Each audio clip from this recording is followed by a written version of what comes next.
রাতে দিনে এক রান্না, দিতে হবে আলাদা কিছু খেতে। তাই দিলাম অন্য স্বাদে পারি, চলুন বানাই আচারি বেগুন বাহারি। ছড়াটাতে যেরকম বললাম একদমই কিন্তু ঠিক কথা। এই রান্নাটা একদম আলাদা স্বাদের। আমি ইপসিতা, দ্য হানি কিচেনে আপনাদের অনেক স্বাগত। চলুন আজকে বানানো যাক আচারি বেগুন বাহারি। একটু ছোট সাইজের বেগুন নিয়ে নেবেন, মাঝখান থেকে ডাঁটি শুদ্ধ এরকমভাবে কেটে নেবেন। এই রেসিপিটার জন্য খুব একটা বড় বেগুন নেবেন না, এরকম ছোট ছোট বেগুনই কিন্তু ভালো লাগে খেতে। নুন আর হলুদ লাগিয়ে নিলাম, প্রায় 10 মিনিটের জন্য রেখে দেব, যাতে ভাজার সময় তেলটা অনেকটাই কম লাগে। 10 মিনিটের জন্য মেখে রেখে বেগুনগুলোকে ভেজে নেব। বেগুনগুলো কিন্তু খুব একটা কড়া করে ভাজবেন না, এরকম ধরনের হালকা একটু ব্রাউন হয়ে গেলে পরেই নামিয়ে দেবেন। একই কড়াইতে রান্নাটা করছি, বেগুন ভাজা তেলটা অনেকটা ছিল, খানিকটা কমিয়ে নিলাম। দিয়ে দিলাম জিরে ফোড়ন আর দিয়ে দিলাম হিং।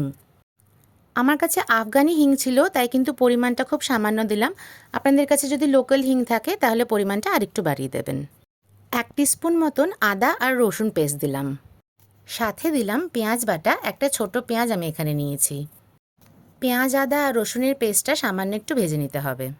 রেসিপিটাতে লাস্ট পর্যন্ত ডিফারেন্ট উপকরণ পড়বে, তাই স্কিপ না করে লাস্ট পর্যন্ত ভিডিওটা দেখবেন। দিলাম একটা মিডিয়াম সাইজের টমেটো পেস্ট আর সাথে দিলাম নুন। এখন পরপর কিছু মশলা দেব।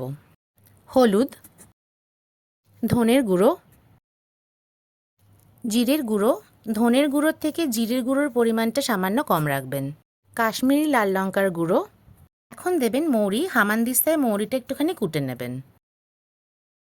এখন খুব ভালো করে ঢাকা দিয়ে দিয়ে ভাজতে হবে যতক্ষণ না মশলার কাঁচা গন্ধটা বেরিয়ে যায়।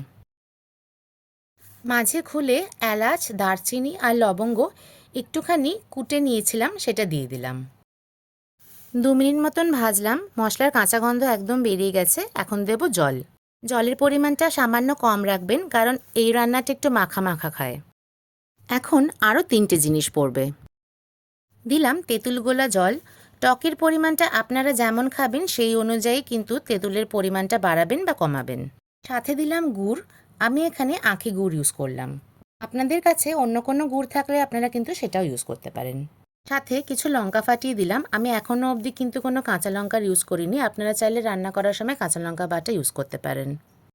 খুব টক আবার খুব মিষ্টিও যাতে না হয়ে যায়, তাই তেঁতুল আর গুড়ের পরিমাণটা কিন্তু আপনারা টেস্ট করেই দেবেন। সামান্য একটু নেড়েচেড়েই দিয়ে দিলাম আমের আচারের তেল। আমের আচারের তেলটা কিন্তু একেবারেই স্কিপ করবেন না, এটা কিন্তু একটা আলাদা লেভেলে এই খাবারটাকে নিয়ে যাবে। আমার রান্না ভালো লাগলে একটা লাইক, কমেন্ট আর সাবস্ক্রাইব কিন্তু খুব আশা করব। সামান্য ফুটলি দিয়ে দেবেন ভেজে রাখা বেগুন। বেগুন দিয়ে কিন্তু বেশি ফোটাবেন না, 1-2 মিনিট ঢাকা বন্ধ করে রেখে দেবেন, যে দেখবেন জলটা অনেকটাই টেনে নিয়েছে। গরম গরম ভাতের সাথে একবার এটা ট্রাই করবেন, দেখবেন অসাধারণ লাগবে খেতে।